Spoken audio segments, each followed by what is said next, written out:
Question number 31 है कि भारतीय संविधान के किस अनुच्छेद के अंतर्गत अंतर्राष्ट्रीय समझौतों को प्रभावी बनाने हेतु संसद राज्य सूची के विषय पर कानून बना सकती है। भारतीय संविधान के किस अनुच्छेद के अंतर्गत अंतर्राष्ट्रीय समझौतों को प्रभावी बनाने हेतु संसद राज्य सूची के विषय पर कानून बना सकती है? तो अनुच्छेद 253। क्वेश्चन नंबर 32, भारतीय संसद राज्य सूची के विषयों पर विधायन नहीं कर सकती जब तक। भारतीय संसद राज्य सूची के विषयों पर विधायन नहीं कर सकती जब तक राज्यसभा प्रस्ताव पारित करे कि ऐसा करना राष्ट्रीय हित में आवश्यक है। अगर राज्यसभा ऐसा प्रस्ताव पारित कर देगा कि ऐसा करना राष्ट्रीय हित के लिए आवश्यक है उस केस में, और नहीं तो राष्ट्रीय आपातकाल लागू है। दो कंडीशन है, भारतीय संसद राज्य सूची के विषय पर विधायन नहीं कर सकती, लेकिन दो कंडीशन है जब कर सकती है। एक, या तो राज्यसभा प्रस्ताव पारित करे कि ऐसा करना राष्ट्रीय हित में क्या है, आवश्यक है, या राष्ट्रीय आपातकाल अगर लागू है, दोनों केस में बना सकती है संसद। क्वेश्चन नंबर 33, अंतर्राष्ट्रीय संधियों को भारत के किसी भाग अथवा संपूर्ण भारत में लागू करने के लिए संसद कोई भी कानून बना सकती है, ठीक, बिना किसी राज्य की सहमति से। मतलब कि अगर अंतर्राष्ट्रीय संधि है उसको भारत के किसी भाग अथवा संपूर्ण भारत में लागू करना हो तो संसद कोई भी कानून बना सकती है बिना किसी राज्य के परमिशन के बना लेगी। क्वेश्चन नंबर 34 क्या है, संविधान की विषय सूचियों में दिए गए विषयों के अतिरिक्त विषयों पर कौन कानून बना सकता है? तो संविधान की विषय सूचियों में दिए गए अगर विषय है उसके अतिरिक्त अगर कोई विषय आ जाएगा तो उस पर कानून बना कौन सकता है? संसद बना सकता है। और कौन बना सकता है? ठीक। क्वेश्चन नंबर 35, अध्यक्ष सदन के किसी भी सदस्य को बोलने से रोक सकता है और अन्य किसी सदस्य को बोलने दे सकता है, यह घटना कहलाती है। इसको बोला जाता है बैठ जाना, यानी कि यील्डिंग द फ्लोर। अध्यक्ष अगर चाहेगा तो सदन के किसी भी सदस्य को बोलने से रोक सकता है और अन्य किसी सदस्य को बोलने दे सकता है। यह घटना क्या कहलाती है? तो यह घटना कहलाती है बैठ जाना, यानी कि yielding the floor. Question number 36, संसद में शून्यकाल का समय है। संसद में शून्यकाल का समय है सी और डी, यानी कि सुबह 11 बजे से दोपहर 12 बजे तक, फिर दोपहर 12 बजे से अपराह्न 1 बजे तक। ठीक, 11 से 12, 12 से 1 शून्यकाल का समय है। क्या होता है भाई? तो शून्यकाल यानी कि 0 आवर विशिष्ट भारतीय संसदीय व्यवहार है। लोकसभा में प्रश्नकाल के बाद का समय क्या कहा जाता है? शून्यकाल।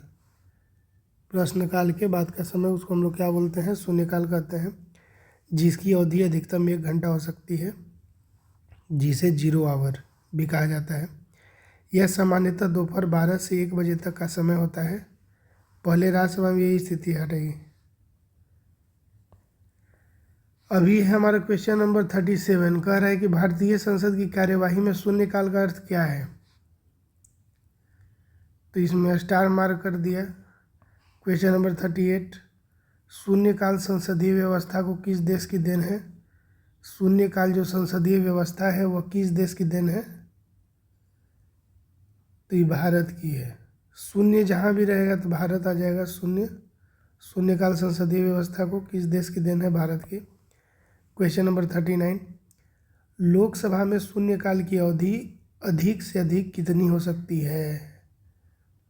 लोकसभा में शून्यकाल की अवधि अधिक से अधिक कितनी हो सकती है? तो 1 घंटा। लोकसभा में शून्यकाल की अवधि अधिक से अधिक कितनी हो सकती है? 1 घंटा हो सकती है, 1 आवर। क्वेश्चन नंबर 40, राजनीतिक शब्दावली में शून्यकाल का अर्थ है? राजनीतिक शब्दावली में शून्यकाल का अर्थ क्या है? प्रश्न उत्तर सत्र। शून्यकाल का क्या है मतलब? प्रश्न उत्तर सत्र, यानी कि answer question session. Question number 41, Lok Sabha में किसी विधेयक पर आम बहस निम्नलिखित में से किस स्तर पर होती है? द्वितीय वाचन में। लोकसभा में किसी विधेयक पर आम बहस निम्नलिखित में से किस स्तर पर होती है? द्वितीय वाचन में होती है। क्वेश्चन नंबर 42, जब संसद के दोनों सदनों में संयुक्त बैठक में कोई विधेयक निर्दिष्ट यानी कि रेफर किया जाता है तो इसे किसके द्वारा पारित किया जाना होता है? जब संसद के दोनों सदनों की संयुक्त बैठक में कोई विधेयक निर्दिष्ट यानी कि रेफर किया जाता है तो इसे किसके द्वारा पारित किया जाना होता है? तो उपस्थित तथा मत देने वाले सदस्यों का साधारण बहुमत। ठीक, संयुक्त बैठक आता है अनुच्छेद 108 में। इसमें कोई विधेयक संशोधन सहित दोनों सदनों के उपस्थित और मत देने वाले सदस्यों की कुल संख्या के साधारण बहुमत से पारित हो जाता है तो इसे दोनों सदनों द्वारा पारित समझा जाता है। ज्ञात हो कि अनुच्छेद 108 के तहत संयुक्त बैठक की प्रक्रिया सामान्य विधायन तक ही सीमित है। धन विधेयक या संविधान विधेयक हेतु यह लागू नहीं होता है। क्वेश्चन नंबर 43, यदि राष्ट्रपति ने संसद के संयुक्त सत्र के लिए अधिसूचना जारी कर दी और इस बीच लोकसभा विघटित हो जाए तो क्या होगा? यदि राष्ट्रपति ने संसद के संयुक्त सत्र के लिए अधिसूचना जारी कर दी, ठीक, और इस बीच लोकसभा विघटित हो जाए तो क्या होगा? तो संयुक्त सत्र यथासमय आहूत होगा। चूँकि इसका अधिसूचना जारी हो गया है तो लोकसभा अगर विघटित हो जाए ना, इसके बावजूद संयुक्त सत्र जो है यथासमय पे आहूत होगा यानी कि शुरू होगा। क्वेश्चन नंबर 44, निम्नलिखित में से कौन संसद के दोनों सदनों की संयुक्त बैठक की अध्यक्षता करेगा? कौन करेगा? तो लोकसभा का अध्यक्ष करेगा। आहूत यानी कि बुलाएगा कौन? आहूत करेंगे राष्ट्रपति, बुलाएंगे राष्ट्रपति, लेकिन उसका अध्यक्षता जो होगा संयुक्त बैठक का वो करेगा लोकसभा का अध्यक्ष करेंगे। क्वेश्चन नंबर 45, संसद के दोनों सदनों के संयुक्त अधिवेशन की अध्यक्षता कौन करता है? तो ये भी वही हो जाएगा, वही स्पीकर यानी कि लोकसभा अध्यक्ष। क्वेश्चन नंबर 46, निम्नलिखित में से कौन लोकसभा तथा राज्यसभा के संयुक्त अधिवेशन में सभापतित्व करता है? निम्नलिखित में से कौन लोकसभा तथा राज्यसभा के संयुक्त अधिवेशन में सभापतित्व करता है? तो वही आंसर हो जाएगा स्पीकर। क्वेश्चन नंबर 47, भारतीय संसद के दोनों सदनों की संयुक्त बैठक की अध्यक्षता सेम आंसर हो जाएगा लोकसभा के अध्यक्ष। फिर 48 भी वही है, सेम ही है, हटाइए। क्वेश्चन नंबर 49, निम्न कथनों पर विचार कीजिए। भारत में संसद के दोनों सदनों की संयुक्त बैठक अनुच्छेद 108 में है, बिल्कुल सही। लोकसभा तथा राज्यसभा की प्रथम संयुक्त बैठक 1961 को हुई थी, तो ये भी आपका जो है सही है। लोकसभा तथा राज्यसभा की प्रथम संयुक्त बैठक कब हुई थी? 1961 में हुई थी। भारतीय संसद के दोनों सदनों की दूसरी संयुक्त बैठक बैंक सेवा आयोग निरसन बिल को पारित करने के लिए हुई थी, ठीक। भारतीय संसद के दोनों सदनों की दूसरी संयुक्त बैठक पहली कब हुई थी? 1961 में। क्वेश्चन नंबर 50, संसद के दोनों सदनों का संयुक्त अधिवेशन आयोजित होता है तो एक ऐसे विधेयक पर विचार करने और उसे पारित करने के लिए जिस पर दोनों सदनों में मतभेद हो। बाकी का ऑप्शन गलत है, मतलब कि भारत के राष्ट्रपति के निर्वाचन के लिए हम लोग संयुक्त अधिवेशन नहीं बुलाएंगे, गलत हो जाएगा ये आपका। फिर है भारत के उपराष्ट्रपति के निर्वाचन के लिए संयुक्त अधिवेशन होगा, तो ये भी गलत है। संविधान में संशोधन से संबंधित विधेयक को पारित करने के लिए ये भी क्या है? गलत है। एक ऐसा विधेयक पर विचार करने के लिए जिसे पारित करने के लिए जिस पर दोनों सदनों में क्या हो? मतभेद हो जाए। क्वेश्चन नंबर 51, भारतीय संसद के दोनों सदनों की प्रथम संयुक्त बैठक हुई थी भारतीय संसद के दोनों सदनों की प्रथम संयुक्त बैठक हुई थी दहेज उन्मूलन विधेयक के संबंध में। प्रथम जो संयुक्त बैठक हुई थी वो कब हुई थी? दहेज उन्मूलन विधेयक के संबंध में।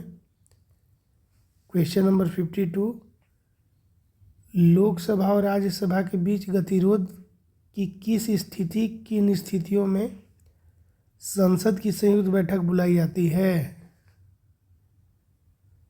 तो इसमें हो जाएगा साधारण विधि निर्माण को पारित करने की स्थिति में। साधारण विधि निर्माण को पारित करने की स्थिति में सही हो जाएगा।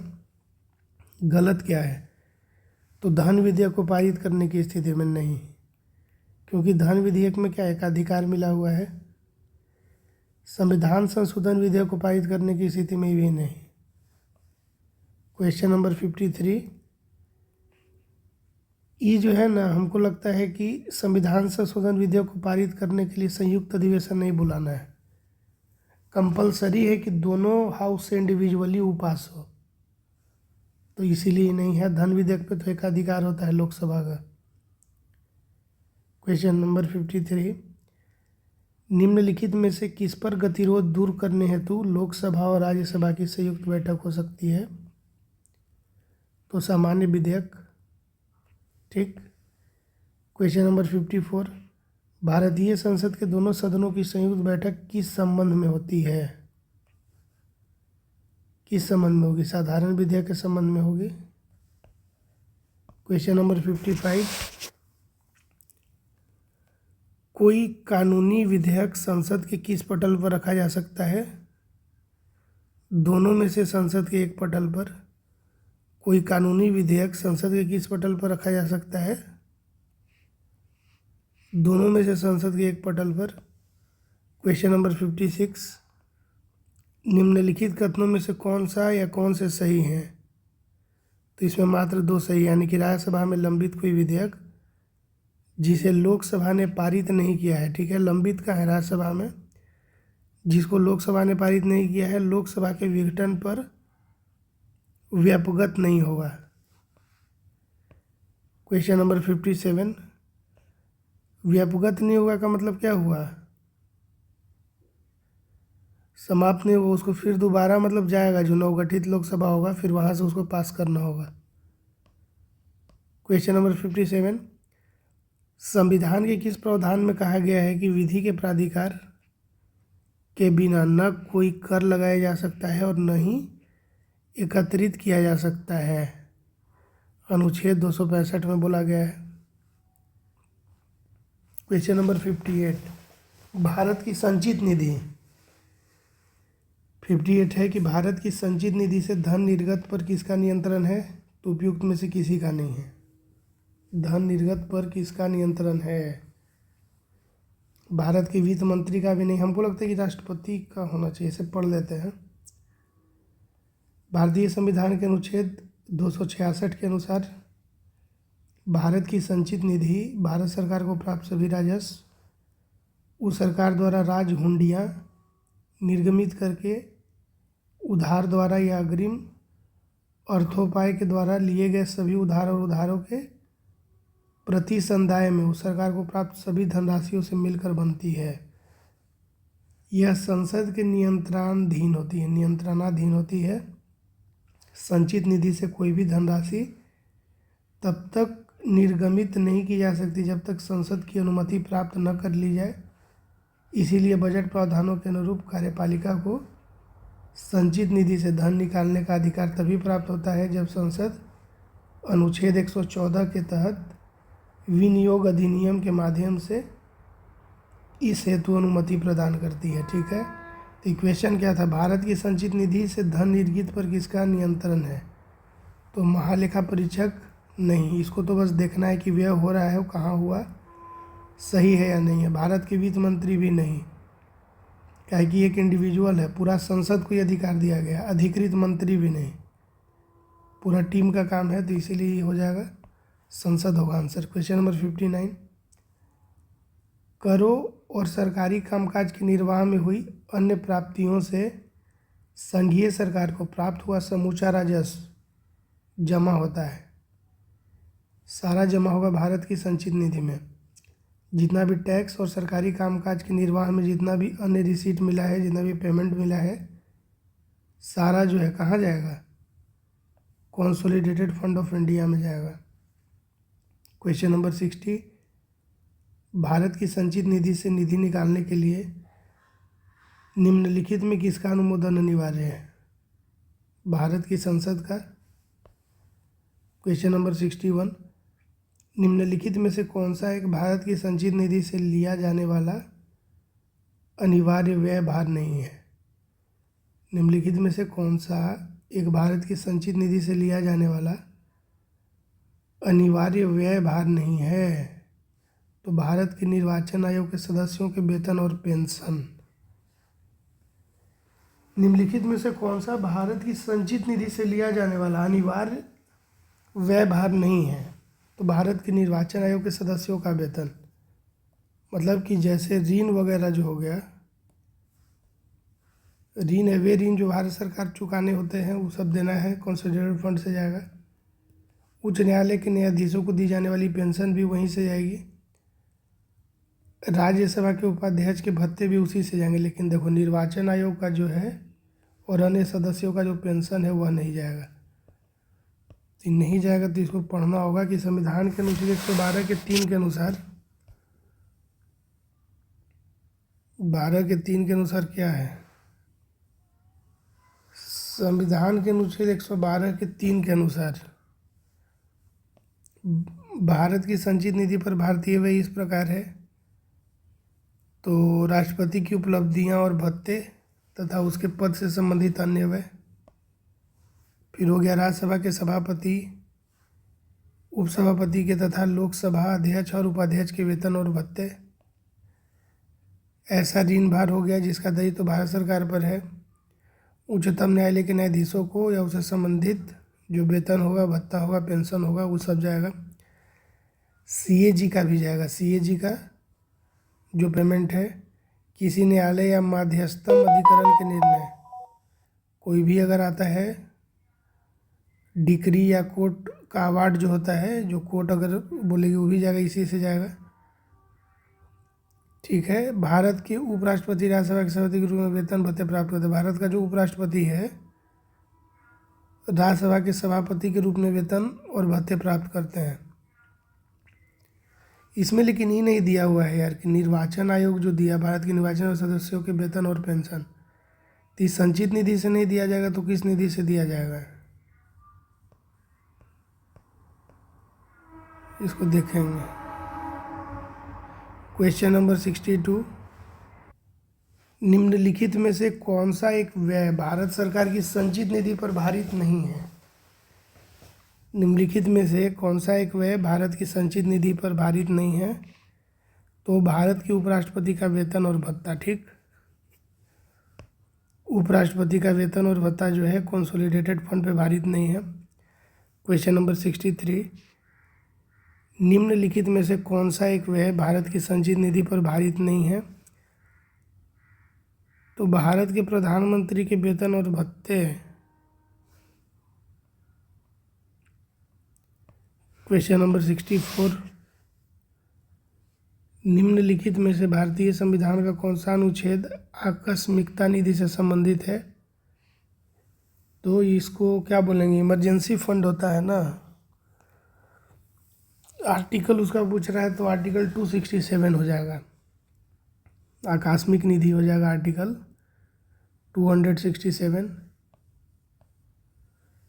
क्वेश्चन नंबर 65, संघ की सरकार यानी कि यूनियन गवर्नमेंट के संदर्भ में निम्नलिखित कथनों पर विचार कीजिए। यूनियन गवर्नमेंट के संदर्भ में निम्नलिखित कथनों पर विचार कीजिए। तो इसमें बोल रहा है कि कौन सा सही है, तो इसमें सही हो जाएगा केवल 2, यानी कि भारत की संसद के प्राधिकरण यानी कि ऑथराइजेशन के बिना, भारत के संसद के प्राधिकरण ऑथराइजेशन के बिना कोई धन भारत की संचित निधि से निकाला नहीं जा सकता। भारत की संसद के प्राधिकरण यानी कि ऑथराइजेशन के बिना कोई धन भारत की संचित निधि से निकाला